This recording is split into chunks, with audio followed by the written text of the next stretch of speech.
Price is what you पे and value is what you get. यानी price वो चीज होती है जो आप पे करते हो, और वैल्यू वो चीज होती है जो आपको मिलती है। ये एक सिंपल सा थॉट है, पर इसका जो सबसे मेन मोटिव है वो ये है कि प्राइस जो कीमत होती है आप पे करते हो, पर क्या उस तरीके की वैल्यू भी आपको मिलती है कि नहीं, वो सोचना काफी ज्यादा जरूरी हो जाता है। ठीक है। कई बार जो वैल्यू है वो आपको कम प्राइस में भी काफी ज्यादा अच्छी मिल जाती है, और कई बार जो वैल्यू है उसके लिए आपको काफी ज्यादा प्राइस देना पड़ता है। ठीक है। अगर कोई सामान काफी ज्यादा कम है तो उसकी वैल्यू बहुत बढ़ जाती है, उसके लिए आपको प्राइस ज्यादा चुकाना पड़ जाता है।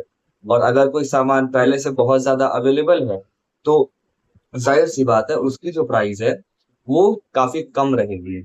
तो ये प्राइस का फंडा है। बट सबसे इम्पोर्टेंट ये है कि आप जो भी कीमत दे रहे हो उसमें आप बेटर से बेटर ही सामान लेकर आओ, और परफेक्ट से परफेक्ट सामान लेकर आओ। और ये तभी होगा जब आपको उसकी एक्चुअल वैल्यू पता होगी। जब आपको ये पता होगा कि वो सामान निकल कैसे रहा है, उसकी आपके दिल में रिस्पेक्ट होगी, तभी आप उस प्राइस को पे कर पाओगे और अपने सामान को उठा पाओगे।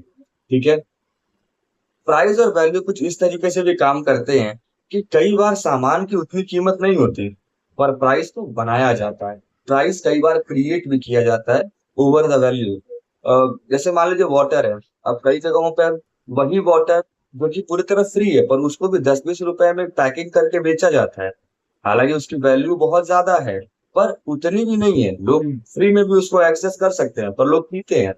तो प्राइस क्रिएट किया जाता है, पर वैल्यू क्रिएट नहीं होती।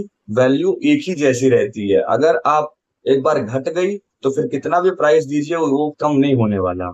और अगर बहुत ज्यादा तादाद में रिसोर्स है तो उसकी वैल्यू ऑटोमेटिकली कम रहने वाली है।